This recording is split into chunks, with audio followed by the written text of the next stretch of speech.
right then. I guess they won't play this one. We're gonna try. Okay. See.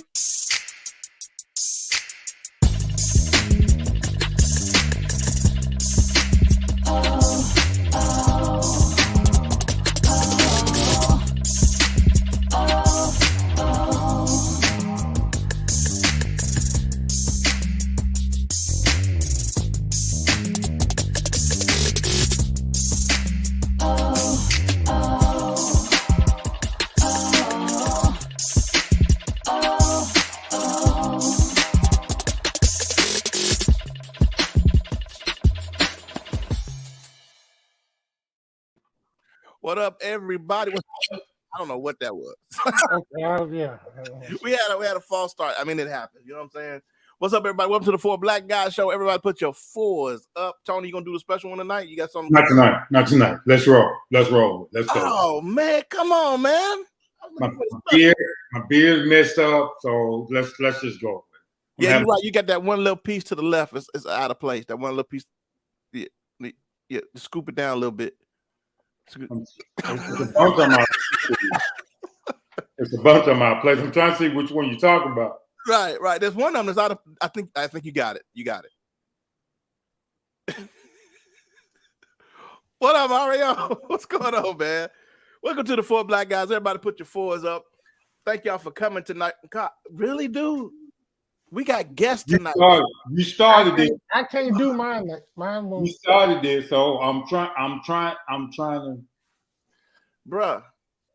Mario, part your beard. Part your beard, Mario. I don't know if Mario can hear us. Well, I can hear you. What are we doing? We're parting beards. I don't know why we're parting beards. I don't know if I'm doing. Okay, go ahead, Steve. Go ahead. Can I finish the intro? Proceed, sir. Yes, sir. Whew. What's up, J Mac? What's going on? J Mac in the house. Welcome to the Four Black Guys Show. Thank y'all for coming. Hey man, y'all started without me first and foremost. I think you heard. I think you were saying something. You were saying something, Steve. I think we've all heard the term "one monkey don't stop the show." Well, ain't no monkeys over here, monkey. Could have fooled me. Anyway, what's up, Carter? Monkeys over here. You right, gorillas. Okay, so thank you for coming in tonight. You damn right. I'm a silverback. Keep talking. I'm gonna show you. Right. Thank you for coming in tonight, man. We got a special show tonight. We got a special guest on tonight. I can't wait to get it. Steve. Yeah. I would be remiss, and I just saw this. J Mac is on YouTube. Carter Mac is YouTube. You are right. Yes, sir. They are. You are 100% right. What a clap. Give them the claps. You now officially have claps, guys. You have to clap. You might want to go see a doctor. All right. Hey, our guest is like, what in the world did I get myself into? Right, man. Right. So, we have a special guest on tonight, guys. Mr. D Hill is going to be joining us in just D Hill. The one and the incomparable Mr. D Hill. You know what I mean? We've had the reason I'm doing this, and I'm gonna wait on that. But what I like to do is have people from Birmingham that are doing excellent things to let folks know that Birmingham ain't slipping. Y'all sleeping on us. Y'all sleeping on Alabama. Man, we got folks out here doing it big. I'm trying to get Snipe on here. I remember when Snipe was a little kid, man, and we used to sit together and he would watch me make little beats and stuff for a couple of the rap groups that was in the city. Now Snipe is just like humongous. This man is Beyonce level type producing, dude. So I want to bring on people like that. So man, y'all can stop sleeping on Birmingham because we got that juice, man. And I want to highlight a few people. And D Hill's got something coming up, and I want to introduce that to the city. Make sure everybody goes out and support it. But before we get on that, before we bring D Hill on, Lovejoy, how was your week, sir? Oh man, hell, my week was good, man. Nothing. I didn't buy an airplane. I didn't do anything major. What? I was trying to see, man, because it was just your typical 16, 17-hour day. So I'm surprised you didn't buy like a Maybach or something this week, dude. Okay, so I wanted to post a picture of me pumping gas, and I know James, I know you said just pump the daggone gas and just be done with it. But when it started going past 150, I started laughing again. So and I thought about you when I was doing it. So, but you couldn't do nothing but keep pumping though. You can't do nothing but pump because you need it. So right. There's no reason to complain. There's no reason to complain about it. What you gonna do? Just keep complaining? So yeah. To the tune of like $198. Whew. So bless you. But it's a blessing that you had to do it, right? That's what I thought about. Blessing that you could do it. That's what I thought about. And to our audience, check this out. I was at the gas pump saying, Father, I thank you. Yeah. Because once upon a time, y'all remember that? Once upon a time. Yes, sir. Boy, you were grabbing on fumes, boy, and just praying you got to that little girl house. And come on, we would scrape together $1.25 just so we can go out on a date. Yes, wow. Steve, I don't think we're live on Facebook, Steve. We're not. I can't find us on Facebook. All right, y'all keep talking, and I'll be talk right amongst yourselves. Here's the topic. But honestly, guys, I was at the gas pump and I was saying thank you. But then I also said, Father, I pray for those that don't have it, because although gas prices are going up, people's wages are not going up. Yes, that's our dilemma, fellas. Yeah, and I think we ought to be sensitive to those people who are really, really struggling now, just to try to keep up. Something has to give, fellas. Something has to give. Yeah, there you go. So we're on Facebook Live. I do apologize to my Facebook family. That's on the editor. That was me. That was all me. That was me. But once again, not Steve. Steve doesn't make mistakes. What do you mean? Facts. Facts. Lies. Facts. But once again, thank you. Welcome to the 4 Black Guys Show. We'll put your fours up. If you're watching on Facebook, hit like, hit share. If you're on YouTube, please hit the subscribe button and then hit the notification bell so you know that we're on. Okay, boom. Mario, how was your week? My week was good, man. We can't really complain. Had a good week. Weekend was pretty good. Can't complain about weekend. Gave a testimony at church, cried like a baby. What? You thanking praise the Lord for being here? You thanking praise the Lord? I want to thank praise. What would you know about that old testimony, boy? I want to thank praise the Lord. What would you know about that? Yes, I had to thank and praise the Lord, man. Restoration. Told the story. Now, like I said, it was a story of restoration. How God has restored me and my son's relationship. Oh, and my son sent me a 4:00 in the morning. Sent me a text message, man, saying that how he loves me and how he appreciates me. And I'm paraphrasing, how he loves me, how he appreciates me, and how he's glad nothing happened to me a few weeks back, and because he would be lost if something did. I was bawling like a baby telling this testimony. It's not dripping all out your nose and all that. Right. Getting calling his mustache. Well, I was ugly crying at church. Well, I'm like, all right. Today? That was today? That was today. Wow. I hate I missed that, man. Mm-hmm. I don't think they don't put it on the line. They don't put it on the broadcast. Oh, what's up, Mike? They record them, but they're not putting them on the broadcast. Mario, I don't think I've ever seen you cry, dude. Out of 20 plus some odd years, man. Boy, you would have seen. And I was like, I'm in front of the whole church crying like a baby. What, baby? They do that at? All right. Here. And I want you to bring up a question to D when that you texted today about praise and worship. I want you to talk. Okay. All right, we'll do. Deal with that. What's up, Carlton Mack? Carlton Mack said he's going to be at UAB on Friday, guys. Let's wrap it up. His truck is going to be out there. Y'all need to come out and support Carlton and get some vegetable wraps out there. It's going to be good. I promise you. What's up, Mike? I hope I can remember to flip and go make it this time. I forgot last week. Carlton, send me, hey, bro, send me a reminder first, and then send me your logo so we can put it out on the page later on this week. All right. We like to support here at For Black Guy Show, guys. That's what we all about. All right, James Fred, come on, man. I want to get this guest in here. My week was great. I didn't do nothing this week. I did absolutely nothing. I mean, extremely nothing. Had an eventful Saturday. Mm-hmm. Yeah, how'd it go down at E19? Y'all had the thing down there, right? Oh, that's right. We had the pop-up shop. Man, it did pretty good. And I will say, my snooker sold 2 paintings. Hold on a second. There you go. There you go. She sold 2. She has the claps now. She sold 2, but it went pretty good. After that, okay? we had a birthday party there. Mm-hmm. I went home. I didn't deal with that, but apparently it went. Apparently they had fun. Let's put it that way. What does that mean? Oh, what does that mean? Apparently they had fun. So they didn't tear up the joint, did they? No.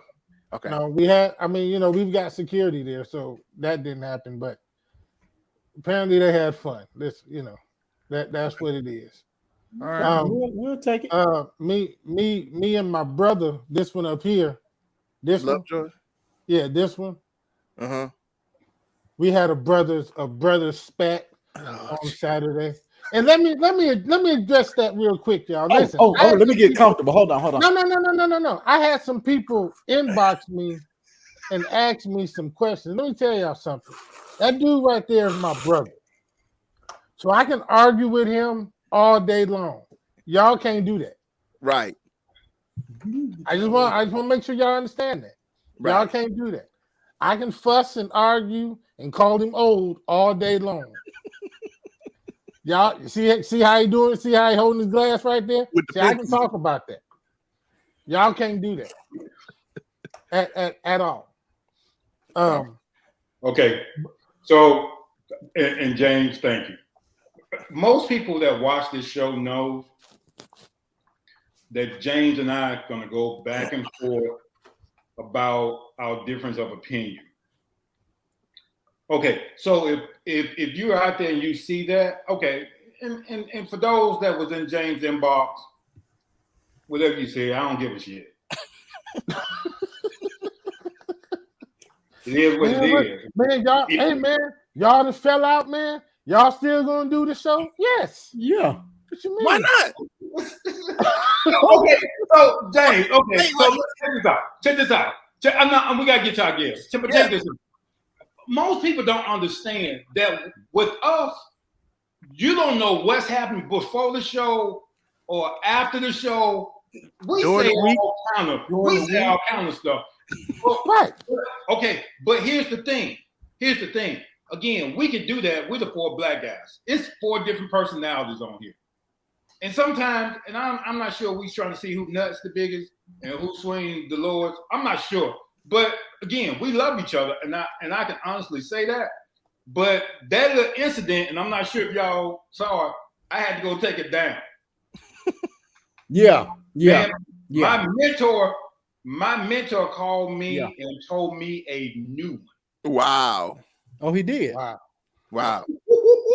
Good. He should have. I got fined for that, dude. Good. You should have. You should have. Fine. Good. No, I'm serious. Wow. Serious. I have to pay money. He told me, don't you ever do that again. That is not what your platform is for. Whoa. Now that's what I call some accountability. That's what if we all had accountability like that on our pages, dude, we wouldn't say half the junk we say, man. Did you show right about that? Listen, if we had accountability in our lives, period. Come on, man. Say that. In our lives, period, man. It's and just real quick, Steve, give me a minute. We gonna get to our man. guest. Come on, man. I got my guest. He hot. Okay, he come. You can matter of fact, man. You can bring him on. You can bring him on. He can. No, I gotta introduce him. I gotta introduce him. So look, with the listen, guys, and I need all the men to hear me right now. Okay, we got decisions to make. Okay, let me tell you what's happening. A lot of us older people are used to where it was back in the 80s and 90s and early 2000s. You had about a 70% chance of getting in an altercation with somebody and walking away. Now that has changed. You've got a 70% chance that a verbal altercation is going to turn into gunplay. Yep. So you've got to make a decision. We've got to make a decision. Do we do our best to walk away from the altercation? We're men. I get it. We ain't going to put up with nobody popping off at the mouth and all that kind of stuff. But we've got to start thinking because it costs us too much. We sat on this show one time and did a show and asked the question about what it was going to take to fix our community. We answered that question by saying Black fathers. Yep. Yeah. We answered that question. Well, with the incident that happened, we lost 2. One man was killed, another one is now going to prison. We lost 2. We already behind the 8 ball, y'all. Yep. It costs us too much. It costs our community too much. James, hold that. Let's get our guest, and then bring him back. No, I don't want James to lose his thought. I think this is important to talk about. So, James, circle back in just a second. Let's get our guest so we can properly deal with that what you was talking. Carlton, it's a microphone, Carlton. It's not a tag. It's a mic. It's his heart monitor. That's what it is. Sound like somebody getting old over there. That's what it sounds like. That's what it sounds like. I'm just saying. All right, guys, check this out. We've got one of Alabama's most phenomenal musicians among a lot of musicians in this city. But I want to highlight more tonight, but we couldn't get a handle of some of them. But this young man, and I call him young because me and Mario are old musicians in the city now. Our time has passed. Listen. You set yourself up for that one. But I can set him up and I can knock him down myself. Old musicians. Are you done or are you finished? I'm talking about banjo playing. What's up, John? So anyway, I want to introduce none other than my man, Mr. D Hill. Y'all give him a clap, please. Give him the clap in here. D Hill. You have the clap, sir. I don't want the claps, brother. You got him. Want him or not, bro? You got him.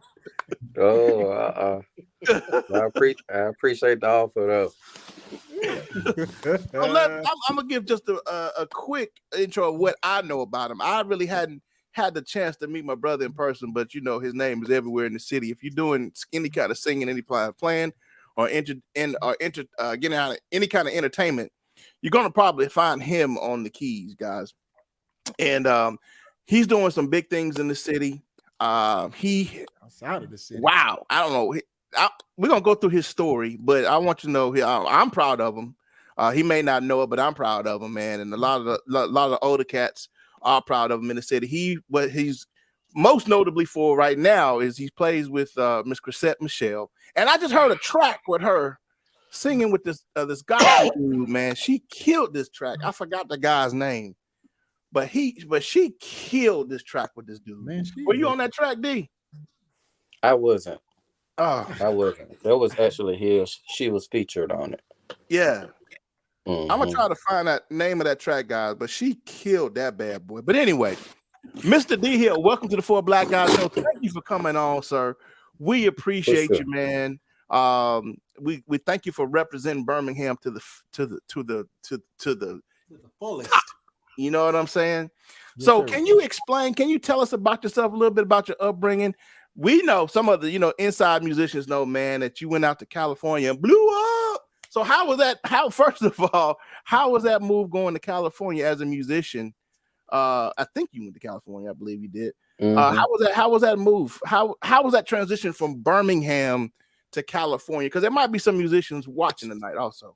And what did you learn in that process? Go. Okay, I'm gonna set it up a little bit different if you let me. Absolutely. Starting with Steven and Mario, I've been knowing y'all for a long time, and y'all probably don't remember because I wasn't playing keys. I was actually playing drums. You was at Parks Hill, which is my uncle's best friend, Pastor Victor Hill. Yeah. That's my uncle. At the time, I was on drums. My auntie, Kay Hill, was on keys. Really? And we used to always go to Parks Hill. I was maybe, I don't know. Then I was playing at Providence. Snipe started playing first. I wish he was on here. I took his job. But he started off playing drums at Providence. Oh, wow. And then my uncle Darren got on drums, and then they started letting me play Reach Out and Touch. That's the song they used to always sing. Hold on, that's the benediction song, ain't it? That's We Finna Go Home song every single Sunday. And so I started playing that song maybe age 5. And that's the only song they let me play.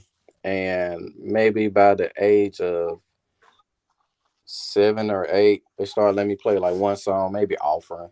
Then I started getting a little bit better, and that's when I took Snipe job. I wish he was on here. Took Snipe job. I started. We'll tag him. We'll tag him in it. Tag him in it. Tag him for me. And took his job, and that was at the time we was traveling, coming over there to Parks Hill and all that. But anywho, I met up with this guy. He came to Providence. His name was Jarrell Austin. Jarrell, we know Jarrell. Jarrell Austin. He came to Providence, and that kind of set me up for what I'm doing now, alongside Dante Parker. It was this group called For Him. It was I remember that. It was Sharon. I don't even want to name people. Sharon, Tasha, some other people, Kristen A, and a couple of other people switching out. But anywho, I got a call from Tasha, and she was like, "Hey, I need you to come to the church." I had a key to the church. "Hey, I need you to come to the church. Open the church up for me." All right, cool. Went up there, and I turned everything on. Turned the organ on. I really wasn't playing for real then. I was picking it. And I saw this big head dude. His head was super big. And it was Dante Parker. Oh my God. And that's my boy though. But he was like, "Hey man, you play?" I was like, "Yeah, a little bit." And he was like, "All right, show me some." Showed him some. He's like, "All right, cool." He got my number. And for about 4 or 5 months straight, he called me. And I was always pushing it off. I was like, "Nah, I'm good. I'm playing for somebody." Blase, blase. We finally ended up linking, and that's when I got in Fifth Element. And that was Dante Parker, Randall Cooper, Kerry Too Smooth Marshall, and James at the time. He was playing keys. And so they made me audition, and and I finally got in there. They hazed me a little bit, and I got in a group. And from then it was history. It was playing with Logan, and I was in high school. Well, just got out of high school, and was touring with Calvin Richardson at the time. And from there, I got to open up for Lenny Williams and a whole bunch of other people. Wow. And the only reason I made that switch was because to piggyback back to Jarrell, he gave me maybe a 3 months notice that he was finna leave the church. And he was like, either your Auntie K gonna have to play or you gonna have to step up. And I saw his check. This what made me switch from drums. I saw his check. Yes. The check was way bigger than the drummer check. Yes, it is. I was like, I'm finna put drums down. I'm finna play keys. You finna play keys. My goodness. And switched over to keys, and it was history from then. So played for a lot of people locally and internationally, and I'm just grateful for it. Man, that is awesome. And so it was with Fifth Element. Is that how you got out to California with those guys? Yeah. So I was in Fifth Element maybe 2 years before we moved. Randall, he is our map man. Kerry is our spokesperson. Dante is the money man. And so with Randall, you don't need GPS because he has a map in his glove compartment. No lie. He used the map.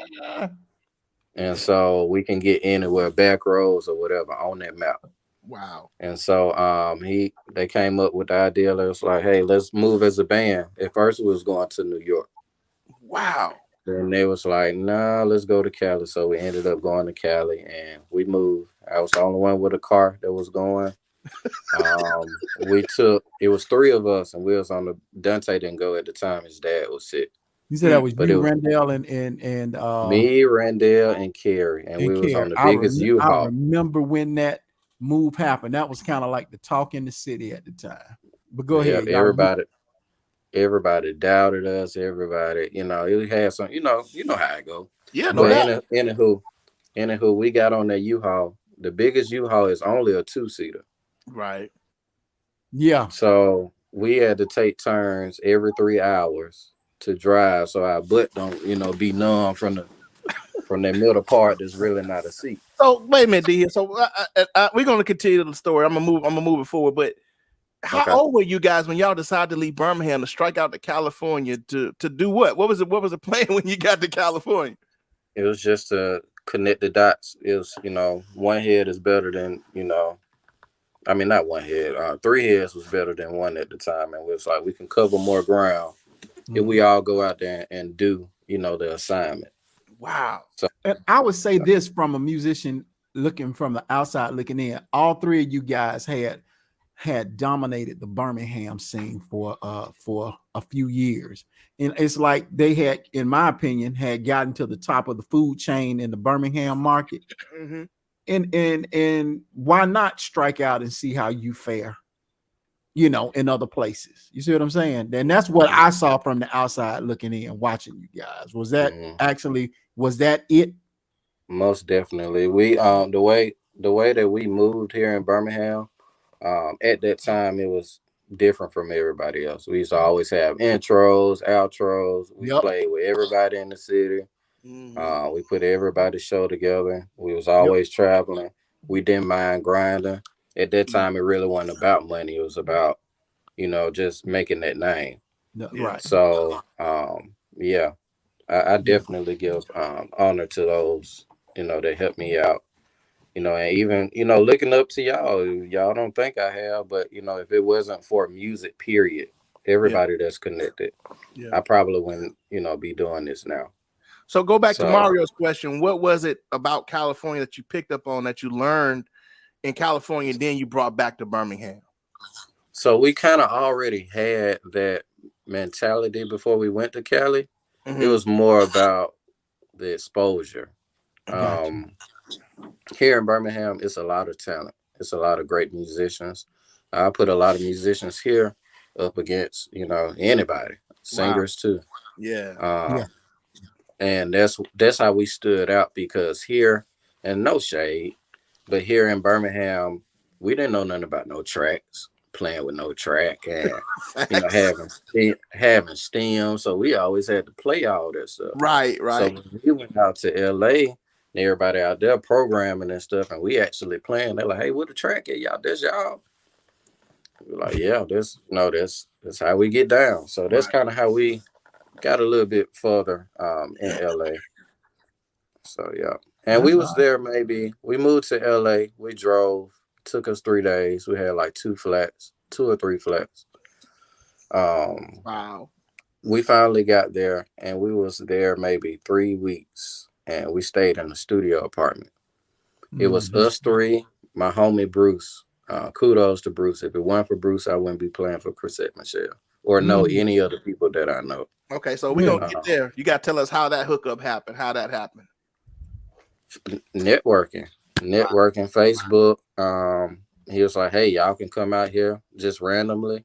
And y'all can crash here if y'all want to. We actually went out there. We did a little run. We went from New York to, I think, LA, and then we came back. We was in a minivan, soccer mom van. Wow. We had somebody, James. We had James. He was playing keys. He was the smallest at the time, so he was in the trunk. the whole time. Yeah. So, so, and we took Sebastian Cole. This was before Sebastian moved. It was Sebastian Cole. It was Kristen A. I think it was Logan. It was Boss Tweet. A dude we call White Chocolate. Caucasian guy that rap. And it may have been somebody else. I can't remember. It's been a while. But we drove out there. We did a show at, what was it? Was it the House of Blues? I don't know. We did a show somewhere, and everybody liked it. And he was like, man, anytime y'all want to, y'all can come out here and kick it. Wow. And we, it's like, well, we really want to come to LA. We want to stay. He was like, all right, y'all can stay with me. We got there not knowing how small the place was. I'm thankful. Don't get me wrong. Right. We was in a studio apartment, maybe the size of the room that y'all in now, or a little bit smaller.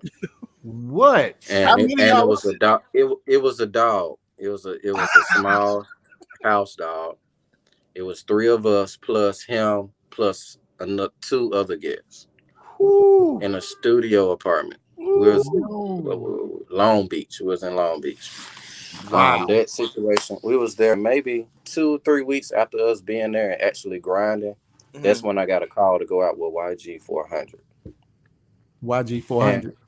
YG 400. And from that situation, that's what put me on tour with J. Cole, Big Sean, Jeremiah, all of Dreamville, and it was endless after that. And like I said, if it wasn't for us taking that leap, I went out there with maybe $1,500. I had a $300 car note. Wow. Didn't know what was going to happen. Didn't have nothing lined up. Just went on faith. Wow. Went out there and made it happen. So we ended up moving to the jungles maybe 2 months after being there, 2 or 3 months. And in the jungles, that's where they taped Baby Boy. Yeah. So we was in the hood with a whole bunch of bloods. But wow. So you had to watch what you did, how you walked, what you wore. So that situation set me up for the tour because YG 400 is a blood. A real LA blood. And he had all his blood friends with him on the bus, smoking Newports on the bus. All they was smoking was Newport. In the bumps, man. And I'm talking. It was crazy. It was crazy. It was a great. I am amazed, man. I mean, your story, man. You really, I know a lot of musicians and singers might have had the kind of same story, but man, that is inspiring to anybody, man. Excuse me, young or old. That if you go ahead and step out on faith and step out in the gift that God has given you, man, the Bible says it will place you before kings, man. So, D, I haven't got a chance to really sit down with you, but man, the idea of stepping out is awesome to me, man. And a lot of people hold ourselves back because we won't step. Go ahead, Mario. Okay, I have a question for you, D. Okay. You broke out with Randall, you broke out with Carrie, and you, and all top tier first class musicians from Birmingham. When y'all stepped out and went to LA, did y'all let the people know that you were from Birmingham? And when they found out, or if they found out you were from Birmingham, how did they react to that? That's a great question. So I give props to Birmingham, but I tell everybody where I'm from. I'm from Bessemer. Oh, okay. South side of Bessemer. South side. Bessemer, baby. Hey, I'm trying with the politics. I'm trying to talk proper. Right. We know. Be a little hood. I could be a little hood with it, but I'm gonna behave. But yeah. So anyway, I have clips when Chrisette asking us because Chrisette whole count is from Birmingham. Right. Whole count. Right. All the singers, all the musicians. I want to talk about that.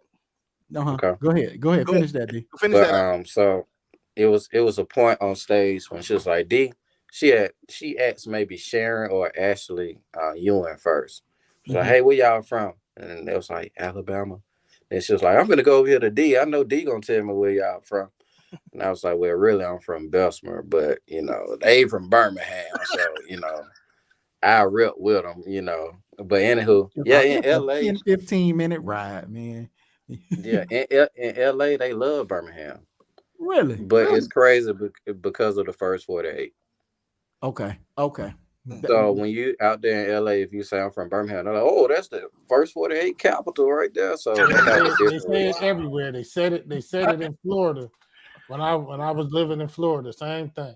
Really? And First 48. Yeah. That's what we they'll know. give you props. Okay.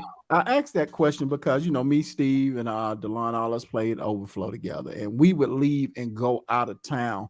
And I remember being on gigs and people find out we from Birmingham and start Bobby sniggering Jones. and When we went to Bobby Bobby Jones. Jones when we went to DC and opened and played at that church in DC. And there was some hot musicians up there, man. Not tripping on any of the places that we've been and played.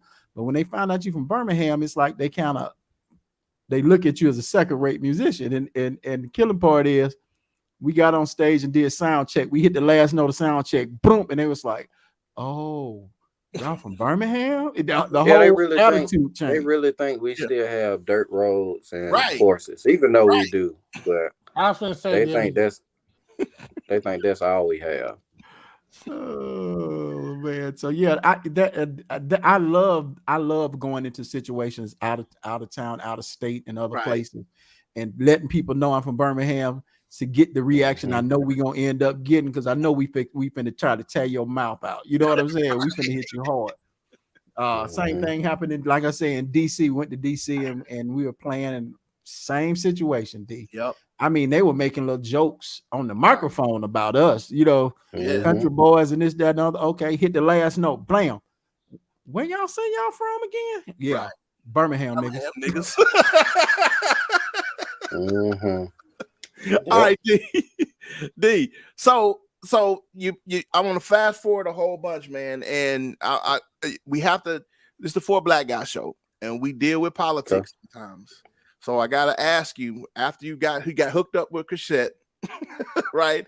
And you're playing with her, and she decided to do the thing with Donald Trump. How hard did that hit you guys and your team at the time?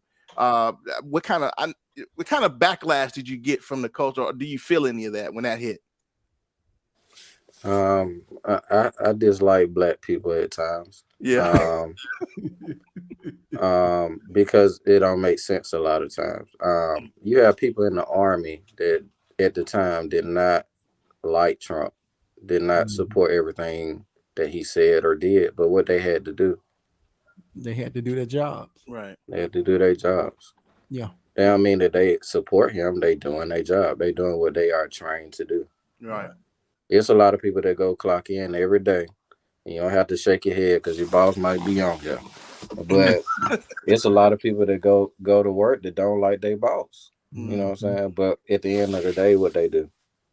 Do their job. They make it happen. At the time, we were in Barbados, and we were sitting at dinner. It was maybe 20 of us. And Chrisette was like, guys, I'm finna do the White House. And the reason why she did it wasn't because of money. She's not hurting for no money. Right. The reason why she did it was because she really do feel like she can be a bridge. She has a sweetheart. She has a sweet soul. It's genuine. It's not fake. It's not cloudy for clout. She just really want to bridge the gap between people. If you ever had a chance to sit down with her at a meet and greet, or just to say hey to her, you'd be like, oh, okay, you really are like this. You really, like, she's very goofy, she's fun, very intelligent. But she was more hurt than it hurting her pockets, if that makes sense. Right. She was hurt more emotional. She was hurt because think about this. When she did go, we went to the White House for free. Before Trump, didn't nobody say anything about this. I have pictures. We ate peanut butter jelly sandwich with the president. We pet the dog. We was able to watch movies. I almost got shot by Secret Service because I know you weren't supposed to look out the window at the White House. So they had the snipers on. Anyway, long story. No. But, I got stories. They ain't let me in the White House at first. They had my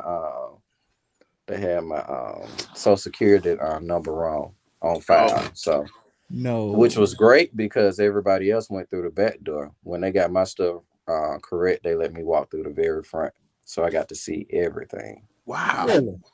Yeah, I guess that was their way of apologizing. Right. You get to come through the front But door, sir. didn't nobody? We really didn't get recognition for when we went for Obama. Chrisette Michelle is Michelle Obama's favorite artist. Mm. I have a personal letter from Michelle Obama, writing me telling me that she's very grateful for us coming to play, and I got it hanging on my wall. Awesome. But anyway, as far as that, didn't nobody really, and she did that for free. Didn't nobody really say nothing. But when the Trump thing came up, okay, she just did it. We know why not. Right. You Okay. know? I see what you're saying. And so, she charging this time because, it's business. With Obama, okay, you got a hall pass, you got a free pass. Right. But, with Trump, she trying to get the bag. It wasn't because she is hurting for money. It was because she really wanted to be that gap. Right. And she went on there and she didn't even promote her music. She sung the second verse of what the boy name Travis Green song. Oh yeah. Really? Intentional. Yeah, she didn't sing a song at all. And her wardrobe was Black history. Us black people, was like, oh, you're a sellout. You blah blah blah blah blah. Who gonna step up to the plate and hit the ball? If everybody just sitting back and just saying, "Oh, I don't support, I don't do this, I don't do that." So, and she was getting on there singing prophetically, whatever it is going on, we're gonna be okay. It's intentional. God knows what he's doing. Blase, blase. Then you have us heathens going back and saying, "Oh, they're all tearing the black people down, man," and sent the lady into, into a little depression. To a little depression. And yeah. But I saw now her. I'm sorry. Go ahead, D. No, you good. Go ahead. I saw her on, and if y'all haven't seen it, watch her. I fell in love with her all over again because I saw her on the Terrell show. Yeah. Terrell. I fell in love with her all over again, and she kind of she explained that story and her intent behind it and where her heart was in the situation. And I'm like, you can't be mad. You couldn't be mad at her. You know what I'm saying? Right. So, right.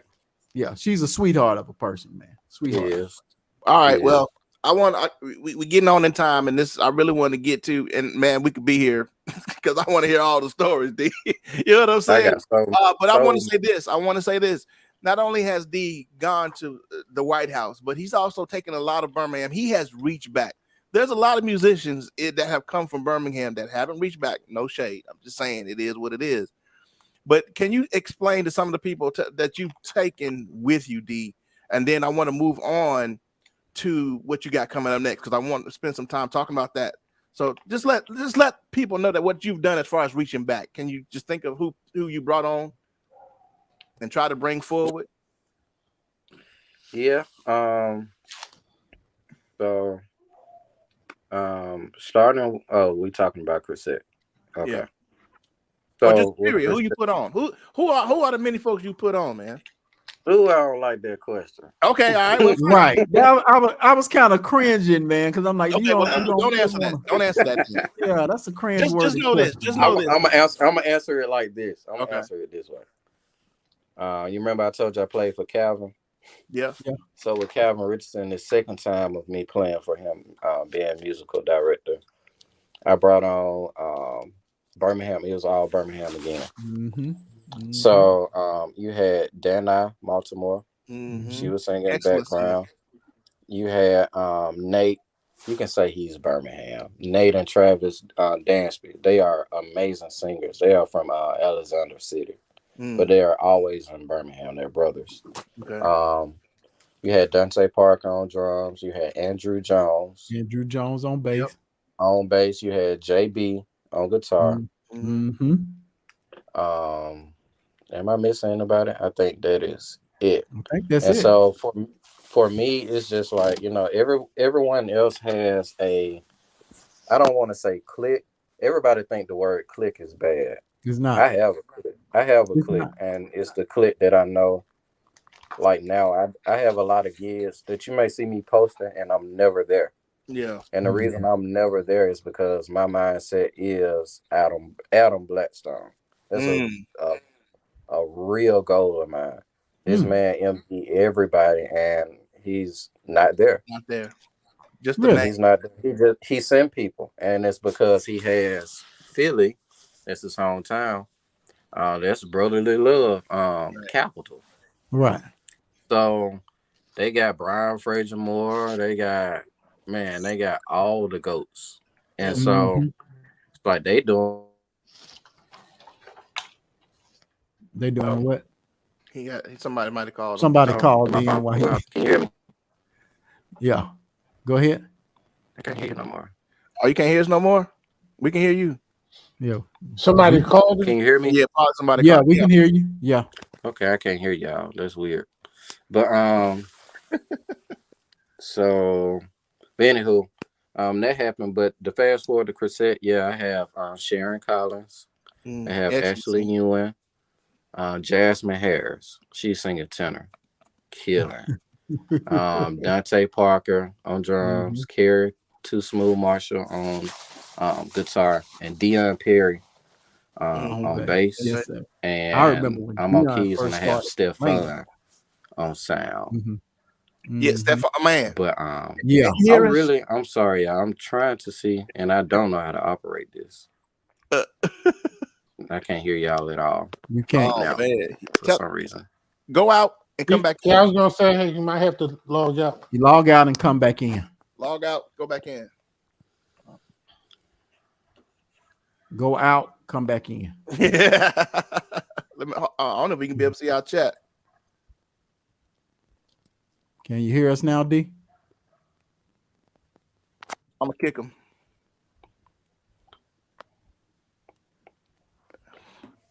Say, there he goes. All right, man. I don't know about y'all, dude. I know Lovejoy is like, man, this musician stuff, man. Right. I'm trying to. It's the quietest Lovejoy has been the whole time he's ever been on the show. What talk about? I don't know. I barely know who can chef. That's good. Hey, appreciate it. A lot of times I'm sitting over in the corner, quiet like this, like, I'm trying to chime in. Dude, I just did what we said about 8 months ago. I was just trying to look engaged. I just finally got up and just walk around. So look, don't worry, me and Steve got. I don't know what the hell y'all talking about right now. Man, please. You know what? Voice is monotone. So so y'all keep talking. I'm just gonna mute my mic again. Okay. You still can't hear us?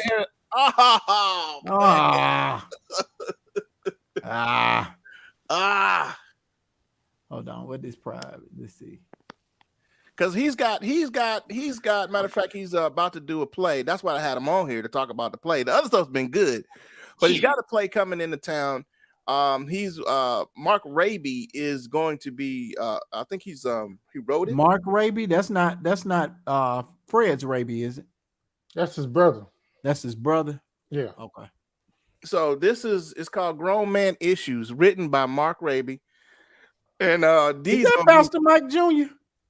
No, man. Oh, okay. I'm sorry. My bad. I thought that was Mike Jr., man. My bad. He's got a play coming here, guys.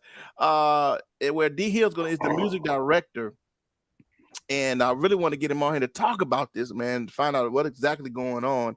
It's called Grown Man Issues. It's going to be from April 7th through the 10th, guys, at the Encore Theater and Gallery. Let's see if we can get him back.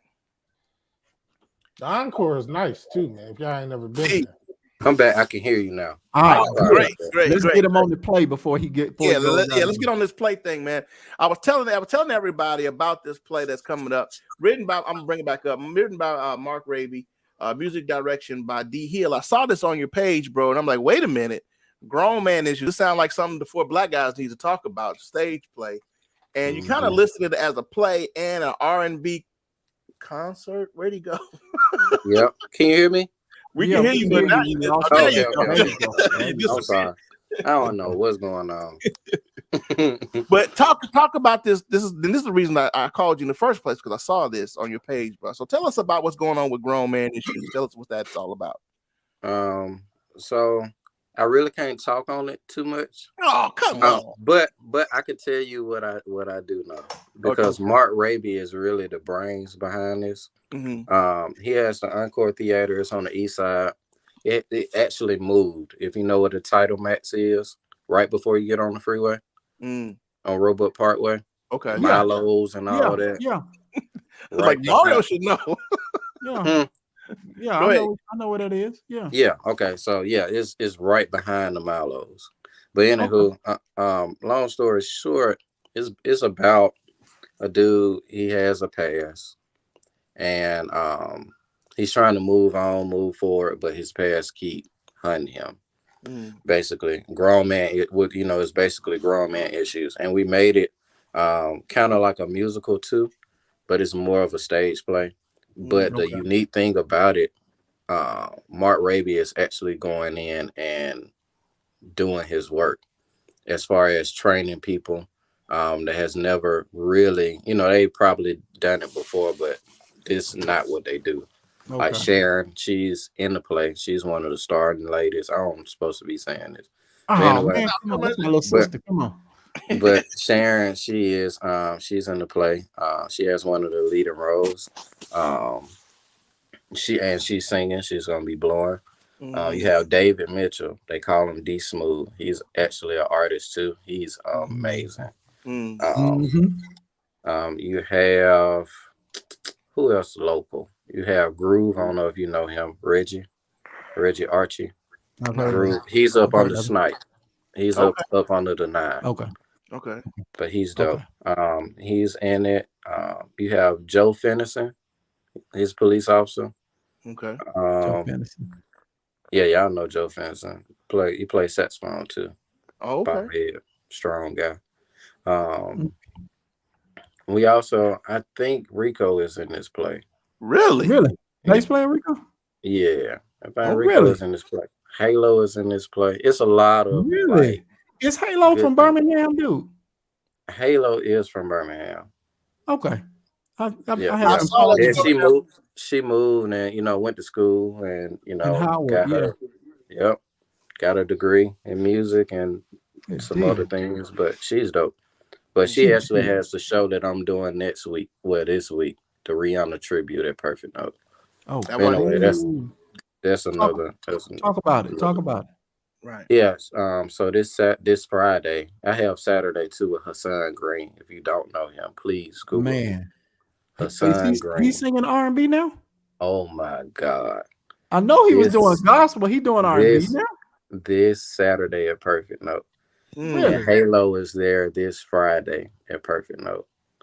Friday and Saturday. Yeah, we have a midnight brunch at Pips. It's a new spot. That's my cousin's spot. Pips. Where is that? Pips, the old club Levels. The old club. That's where we have our brunch at every second or fourth Sunday. Called Melanie and Mimosas. Melanie and Mimosas. You got an address on it? Yes. Do you know where Etheridge Brothers is downtown on 3rd? Yeah, it's right there. Like if you can basically walk up to Etheridge Brothers and walk right next door. Okay. Yeah, I think it used to be called Sky. Yeah. Was that on 3rd? I think so. No, Sky was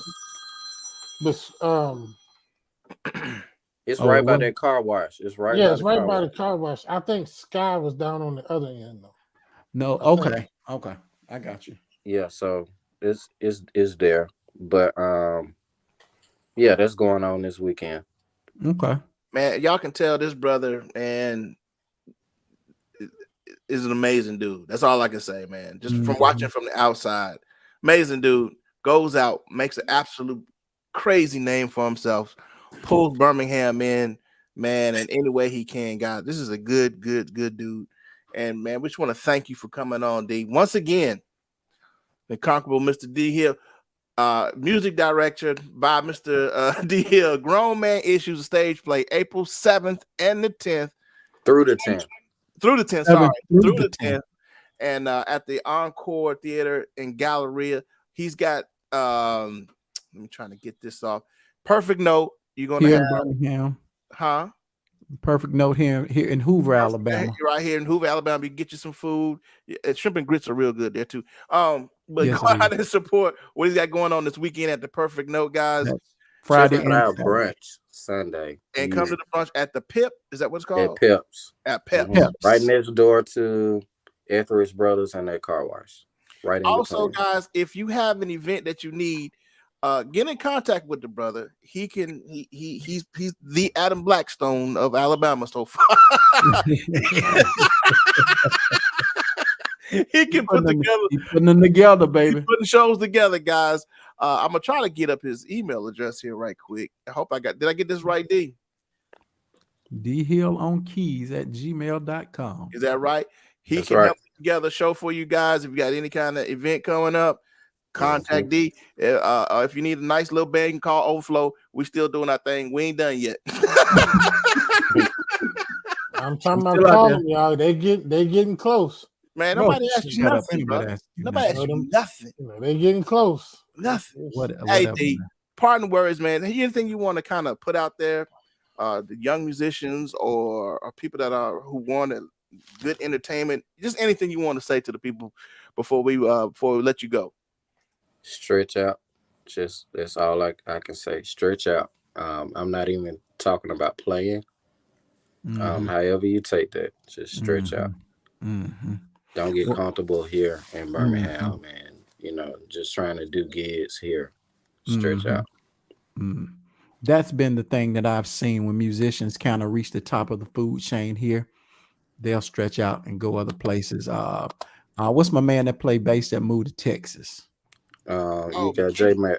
J Mac. J Mac was a beast here in the city for a long time. He was like, all right, this is it. I gotta go. You know what I'm saying? But still carry Birmingham with him. And that's what I wanted to say, man. I'm so proud of all you guys. You, Carrie, Rondell, all y'all cats that have stepped out, Sharon, Dana, all y'all that have stepped out and on that professional platform and doing it with professionalism, first class, representing your city. And letting people understand, know and understand that there's talent here. Y'all doing it well, and I'm proud of y'all guys, man. Y'all keep up the good work. Thank you, man. Y'all need to clap. You have to clap,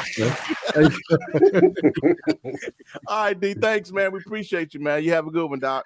Thank you. Enjoyed you, man. Thank you. Appreciate it. Man, what an awesome man, dude. That dude is awesome, man. That's a good dude, bro. That's yes, a good sir. Bro. Very much so. Very much so. Man. But I have never heard Lovejoy and James Fred be so quiet. We gotta have more music. I chimed in a little bit. A little bit. Okay. Lovejoy still ain't said that. I thought the screen was frozen at first. Well, I ain't heard Lovejoy be this quiet ever. And he's still quiet. He said, Lovejoy, say something. Brother. Say something. My microphone was muted. Right. No, God. What I don't ever want to do is when there's a focus on, and I don't know shit about it. I got you. Close your mouth. Close your mouth. I get you. That makes you look ignorant. Right. You speak on a subject you don't know anything about. That's crazy. So y'all had it. What I kept doing was I was obedient, Steve. I just kept moving my seat. So y'all know every now and then I wasn't asleep. I'm still over in here. Right.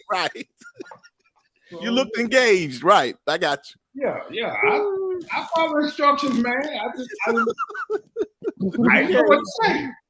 That's it. That's good. We got you on that. Okay, that was good, man. I enjoyed that show. We got a couple more minutes, man. Good Hey, evening, Ma. mother. How are you? Hey, Ma. Good. So, James, you want to wrap back around to what you were talking about?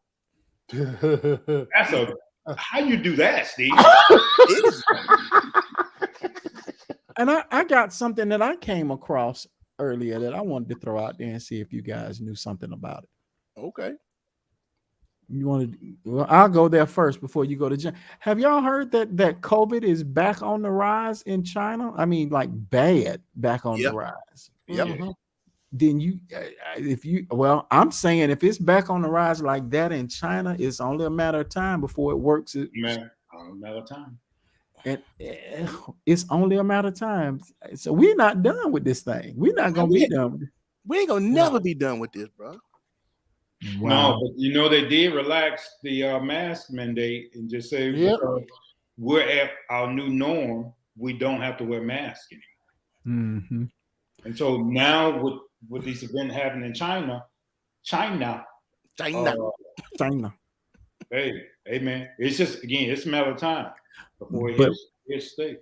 That's now if China goes through this again and the numbers reach what they're projecting it to reach, you know that could possibly shut down the world's economy, because a lot of China is a manufacturing hub, a basket for the world. You know what I'm saying? I know for the US. Right. So a lot of chip makers over there. It's gonna kill it's gonna kill the microchip again, which is gonna affect everything that we purchase, man. Flip over, grab something, flip it over and see ain't it made in China. Most of the stuff China, right here. See? Drinking out of Chinese glass. See? How you looking at your Ciroc? Why is he looking at the Ciroc?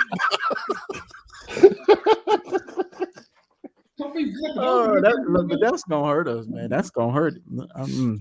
But I think this thing is gonna be like the flu, man. It's gonna be something we probably have to get a shot for every year. I heard that there's a new Omicron variant, a variant of the Omicron, where they either call it a beta Omicron or something like that, which is being popped up now. So but here's what's crazy with allergy season. Exactly, Carl. Here, how are you going to be able to distinguish? And some people going to just say it's their allergies. They're not going to take the necessary precaution. Right. Yeah, that's a very good observation, sir. Very good observation. Yep, exactly, Carlton. We'll have to take them like we take a flu shot. Yep, exactly. Yeah. Would you say probably at one point the flu was like COVID is, you know what I'm saying? But the flu just recently started mutating into something more serious. The flu has always been there. Always been here. Yeah, it's been here, but now it's starting to mutate now to something that these different strains now. It hasn't been as bad in the earlier days, like the 1920s. That's what COVID is doing. Remember that wave we went through where the flu was wiping out about 2 million people? Okay, that's what we're seeing with COVID. Now we still don't even have a handle on what was that? It's 2000 when COVID first hit. We still don't even have a hand on it, man. Right. Not for real. Not the original strain. Not the original strain. We still don't even have a hand on it. Right. And to add insult to injuries, Pfizer, Moderna, all these tests getting sued now. Why? Wow. Ooh, there's major lawsuits as far as laboratory trial errors. They were actually doing, and this is going to trigger a lot of Black people. They was also injecting people like with water. Placebos. Yeah, sugar water. Yeah. That's what a placebo typically is. Wow, just to see if. Well, yeah, I get you. They made so many billions of dollars. Now the government is going back now, trying to hold them accountable. But remember, there was a rush to get so much out here so they can mandate it. Now they just start producing anything. So now they're having to go back now and try to retract some of this stuff. So I'm just interested in seeing what's going to happen when this new wave come in and see what they're going to tell us, how they're going to start mandating us, because we cannot go back to what used to be our norm. We can't. Yeah. Well, we won't have another shutdown like the way we had a shutdown. We would have to be losing, tens of thousands of people per day for the economy to shut down the way it shut down before. Yeah, I mean, really, we have to. I don't. That almost killed the U.S. That shutdown. It did. So We would have to be losing people at a rate so high that we would lose more people. The economy would be more messed up from us losing people than it would be if we stayed at work. You understand what I'm trying to say? Yeah, absolutely. Yeah. I just wonder what we're going to do. Honestly, I wonder what we're going to do. The gas prices at its all-time high. We got a war in Ukraine. Now we got another wave of COVID about to come through. Yeah, what we do, fellas. I don't know, Doc. This is going to be. We living in interesting times right now. Interesting times, bro. Understand that this is a turning point in history, though. And because we're basically on the verge of World War III. Any wrong move at this point in that Ukraine situation can trigger World War. If China supports Russia, that's going to give us an opportunity to get in the war. Mm-hmm. That's the only way it'll turn into World War III if we get in it somehow. Right. Mm-hmm. But I'm saying if China decides to supply Russia with the stuff they need, that's going to give us a chance to enter the war. Once aren't they saying China? Yeah, want to make a main tunnel to funnel weapons and things like that to Russia. Are they saying that now? That's what they're saying. Yeah. So I mean, do you think we want that smoke from China? No. We don't want it from some. No. What I'm finding out from Russia is, man, they weren't really ready for this. They wasn't. They wasn't the superpower that we thought. Yeah. Because I'm like, this war should have. I mean, the places Ukraine's the size of Texas. They should have smashed them by now. This should have been over with. Right. Yeah. Should have been over the third day. Right. I was expecting maybe 3 to 5 days at the most, and this would be over. What did I tell you though? When you put the guns in the hands of the citizens, you make a difference. So you got a man that's not trying to protect his country, but simply trying to protect his home. That man will fight unlike anybody else. Right. So Ukraine armed the citizens. It's the citizens that's keeping Russia out of Kyiv. Yep. It's the citizens that's not letting Russia do that stuff. Right. Mm-hmm. You got people. There was a man they did an interview with. This man said, I'm trying to protect my home. Mm-hmm. Not my country, not my flag, my home. My home. You know my home. This parcel of land. Right. right. These potato right here is my. Can I tell y'all something though? Yeah. See, all of this stuff that's going on right now, and nobody has said anything about North Korea. Well, they have, because they keep firing missiles. Testing. North Korea then test firing missiles out the wazoo. Have they? Okay, yeah. But not just test firing them, James. They're blowing up. Check this out. They're setting off missiles, long area missiles into space, blowing up their own weather satellites. And it's exploding right next to ours. So we're seeing this big commotion in outer space. And nobody's saying anything about little Sneaky Pete over there. Y'all better watch him. Right. Sneaky Pete. You better watch him on, because I'm telling y'all, if he got a missile that'll reach into outer space, it's just a matter of time. I'm telling y'all. For it arcs and comes this way. Well, he fired over Hawaii. That freaked a whole bunch of people out. Sure did. When he fired over Hawaii. I'm telling y'all. The problem is, I don't know why they keep messing with that man. I don't know why they keep messing with that man. Every time they tell him stop firing missiles, the very next day he fired 3 or 4 of them. He's sitting on the toilet. He's sitting on the toilet. Leave that man alone. He find them all. He don't care nothing about sanctions. He don't care about none of that. He don't care about his people, man. Joshua, you're right. It was like 12 to 15 miles away from a NATO country that Russia fired a missile really close to a NATO. I think it was Poland, as a matter of fact. Mom said. Yeah, man. There's always a boogeyman. Distractions. Watch the left hand. You're right, Mama. There's always a boogeyman. Hey, This while we minding everybody else's business, we need to be minding our own business. And I know that's a statement of contradiction because we've never mind our business. Right. We're bullies. We went to Germany and fall over there. Guess what? We still there. Still there.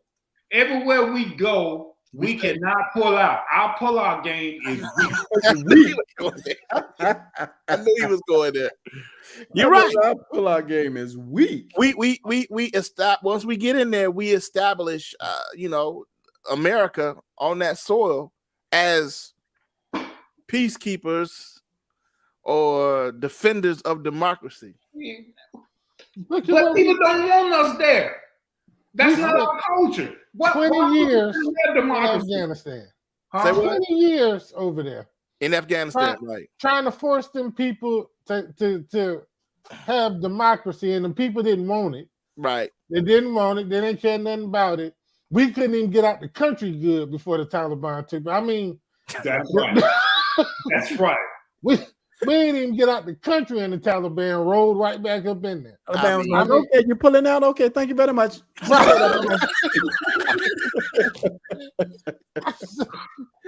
Hey, Lovejoy, that pullout game was pretty good. Hey, yeah. He felt that one coming then. I mean, man, hey, they got out of there quick, dude. Right. Quick. So, but we pick and choose, guys. Seriously, we pick and choose battles we want, and it's like when we was in school, we'll pick on a little kid and take his lunch, but we wouldn't pick on Bruce. And Bruce is China. China's go tell us, hey, you owe us $32 trillion in the first place. Right. Play with us if you want. Go sit your ass down somewhere. Right. I will pull your card. I'll pull your card. I mess up. You know what? And they tell us, I'll hit you worse than a war. Right. I'll hit your economy. Dude, if China, and I know we about to close, guys. If China ever called in what we owe them, this country would be done. They don't have to hit us with missiles and bullets. All they got to do is pull a card. We just wouldn't pay. That's all. We wouldn't pay. That's all. We wouldn't pay. You know what's interesting? You got companies like TransUnion, Experience, Equifax that'll ding us if we don't pay our bills on time. But the United States is some serious about paying their bill. Come on, man. What they do is when they can't pay their bills, they just go print up more money and don't equate it to no goal. No goal nowhere. It's Did just y'all dead watch that money. video I sent y'all? I saw that. Yeah. That was crazy. Dead money. Dead money. That's what I call it. Dead money. It ain't backed by nothing. By nothing. They're trying to garnish my wife's check over $100 bill. $100. See, that's crazy. That's crazy. What? We can't back up nothing. That wasn't even her fault. The $100 wasn't even her fault. It was a clerical error at the hospital, and they trying to garnish my wife over $100. Well, y'all make sure y'all look into HIPAA laws because they're violating HIPAA laws if they are reporting. Okay, I'll tell you about that, Steve. Yeah. If you got medical bills on your credit report, this is just information for our viewers. If you have medical bills on your credit report, not supposed to report. It's a violation of HIPAA law, and you can get that taken off. Yep. Because they're not supposed to be sharing public information with the outside world without your consent. Right. It's a violation of HIPAA law. I thought, but wait, and I could be wrong. I thought though, like if you go to the hospital and you sign that responsibility for I know what you're talking payment about. I know what you're talking about. But if you sign you didn't give them permission to share with a third party company. But doesn't it give them permission to collect though? No. They can collect. The hospitals can collect. They can't use a collection agency because they just bought your information. That's a breach of confidentiality and security. So if they start reporting it, That's 3 people involved. That's the hospital, the collection agency, and the credit report that is being reported to. Mm. Okay. Put your mom's question up there. I think it's an excellent question. What backs crypto? Not a Nothing. damn nothing. That's Nothing. a good question, Mama. And that's why I was telling y'all, y'all better get y'all money out of Bitcoins and all that, because Putin and Russia bags it. And guess what he's gonna do at his highest?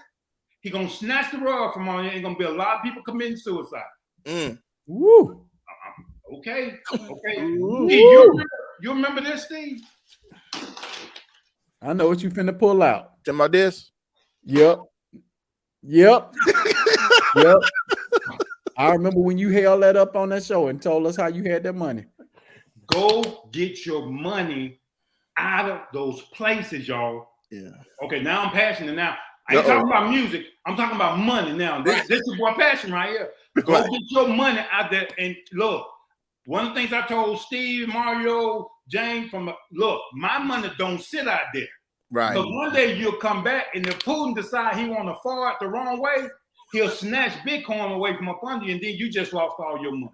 Mm-hmm. All right, y'all better look. All right, okay.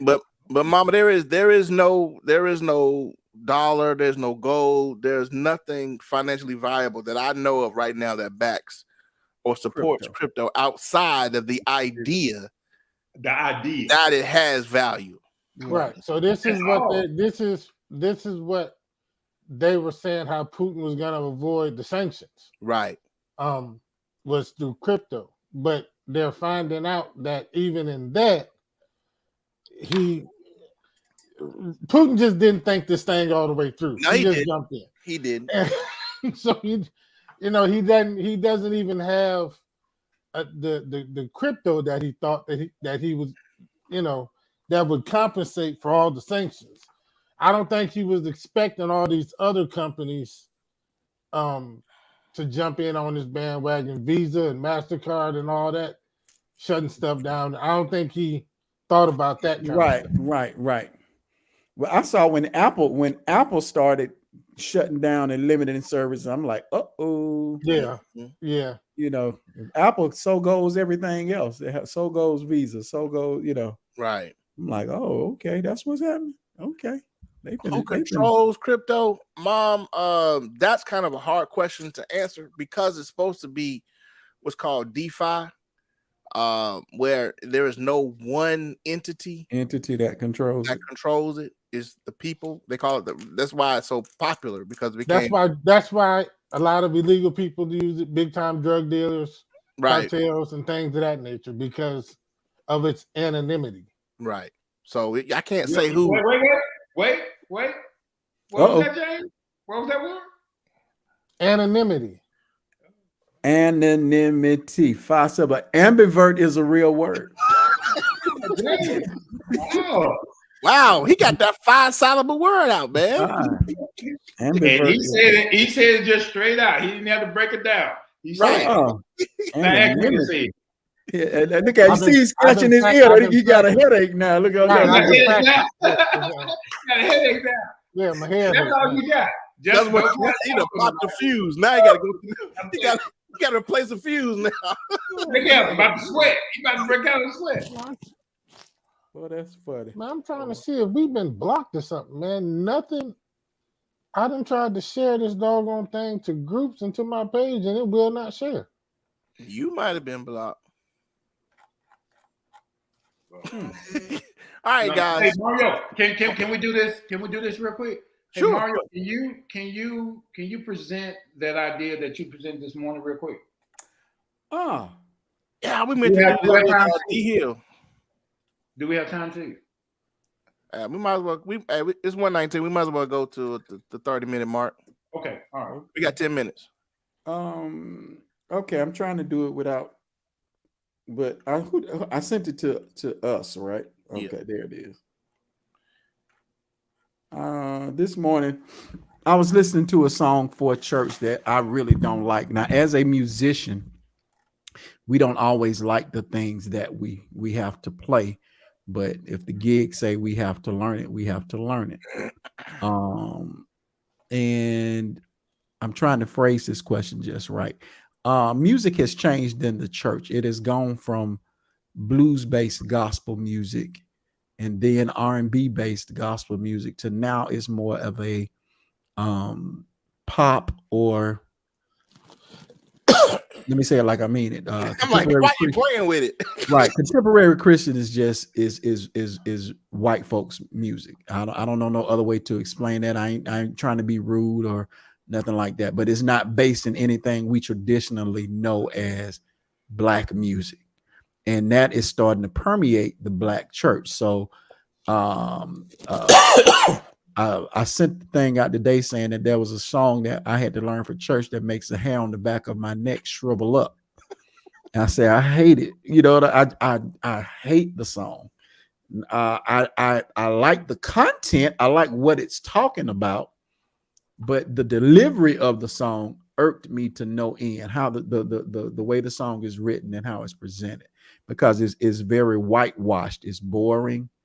And it has no complexity to it, so it doesn't challenge me as a musician. That started a conversation between me and Lovejoy via text this morning in church.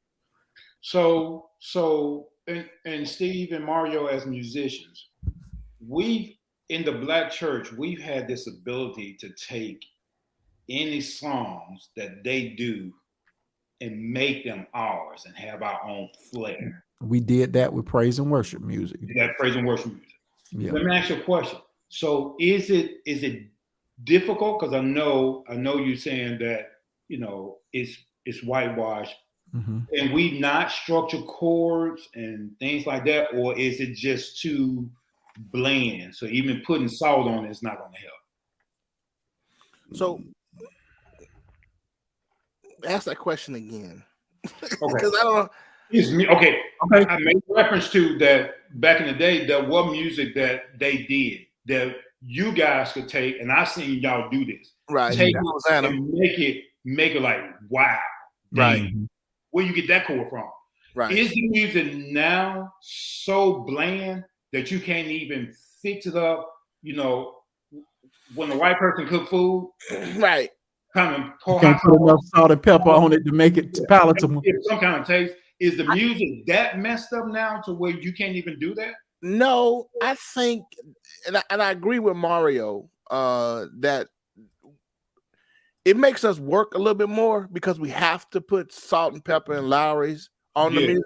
Because I mean, really, basically, I mean, I'm not gonna go into chord structure, but it ain't but 3 or 4 chords now. If you get 4 chords, you're doing great, right? You know what I'm saying? And it's about 3.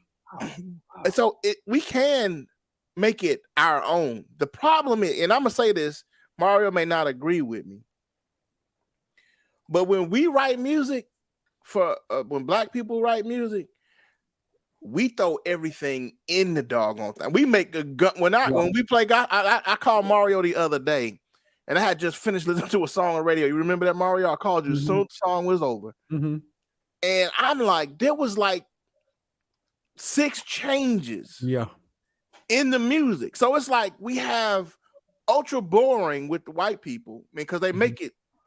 Oh, I said something to my wife, and I'm gonna get in trouble with this. No, you ain't. They make it so vanilla and make it so easy. And I had a thought. Watch this, Lovejoy. You know how a lot of people say white churches. I left the black church because the white church is so easy. And I had a thought. Why is it so easy? And I'm like, to me, this is a thought I had.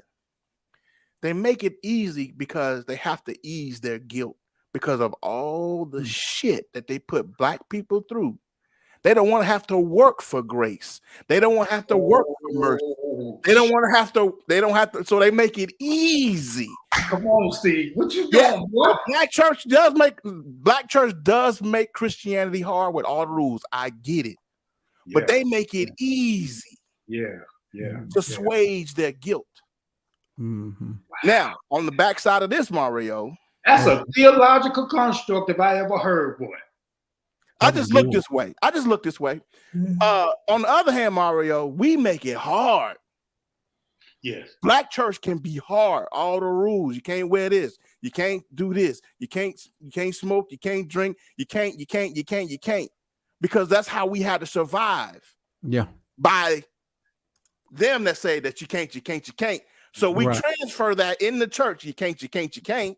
Yeah. And so therefore, sometimes our music, we got to show out. That's the only place we can release and let go. And so that's why we got 6-7 changes in one song, Mario. Mm-hmm. 6-7 change. Yeah. Are you changing the keys? Are you yes. modulating? Modulating and different formats, different modes, different terms.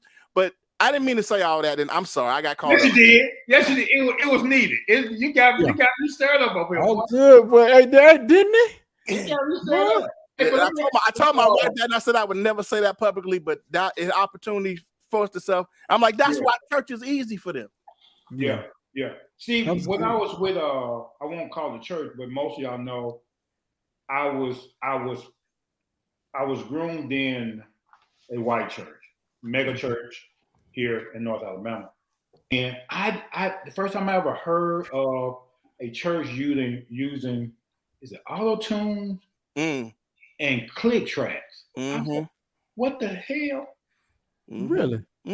Yeah. So the drummer hears click 1. Yeah. Keeping time. 1, 2, 3, 4. And he hearing that, and the music is playing. And so guess what the sound guy does? What? He takes all the musicians that's on this big digital console that costs $300,000, and he brings the musicians down. And he pulls the click track up. So it's really musicians on the stage, they ain't playing for real. I'm gonna call a name. I was going to Highlands College. I'm gonna call a name. I ain't scared. I was going to Highlands College, and I had to go take a test while they had rehearsal. They was going to have rehearsal. I sat there in amazement, like you, with my jaw open, with their full stems. They call stems. They call them click. We call it click track. The stems has each musical part. That's right. Has each singer already sung. Only person that's playing live is the drummer, and maybe a guitar player. Because I'm like, I only saw a handful of people, and I heard all that sound. But you heard a whole. Somebody's alive. I was like, they got to be playing stems. But that's the way church is. That's the way that is. And so, guess what? So I'm thinking they just up with technology. And so when I had my church, I remember I was wearing in-ear monitors. Yeah. And I ain't have monitors on the stage. Well, they wear them because of another reason. It's not so good because they can't hear themselves. They listen to click tracks. Click track. Yeah. Yeah. Milli Vanilli church. But once again, it's easy for the musicians, anyway, I'm not gonna get into that. But Mario, I do believe that there are some songs that are very boring, and we have to juice them up when it comes to our church. Now, I will say this: the song that I say I hate it actually sent the church in. Oh, put them on fire, didn't it? Yes, I'm like, wow. But that's what I say. It really doesn't matter how you feel about the song from a personal standpoint. What people connected to was the lyrics of the song and the meaning and intent behind the song. Okay, Mario, can I answer this? What?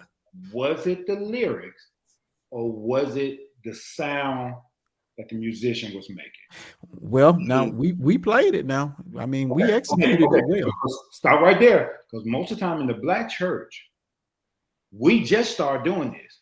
Well, we are listening to what is said. Yep, that's facts. Most of the time, Steve can hit a stack of chords, and it'll send you straight off into emotional field. Facts.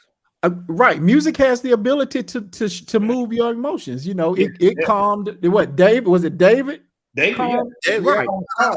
So, I ain't finna preach, But right. Okay. Edwina said it was the lyrics. And the song that and I'll say the name of the song. The song. Okay. I ain't mean to cut you off again. Quote the lyrics, Mario. Don't pick up nothing. Okay, it says, Jireh, you are enough. More Than Enough. Oh, that song by Maverick. Maverick. Yeah, Maverick. Maverick City Worship. Yeah, I can't stand that song. When I say I can't love that song. I can't stand it. I'm sorry. James, are you listening to the words or are you listening to the music? But for me, when I listen to it both, because I like Naomi Rain when she starts singing. Yeah, I like her when she starts singing. But I do agree that for most gospel songs, for me anyway, the music plays for the first 15, 20 seconds, and I'm into it then, and I'm not even hearing the words after that. It's pretty much the music. But musicians going in. And right. And it make the music hard. We make the music hard, dude. Right. I know for me, I just started, and I'm ashamed to say this, because I'm such a worshiper. I know it may not sound like it because I use words, but I'm such a worshiper now. In my prayer time, I have to hear certain sounds. Okay.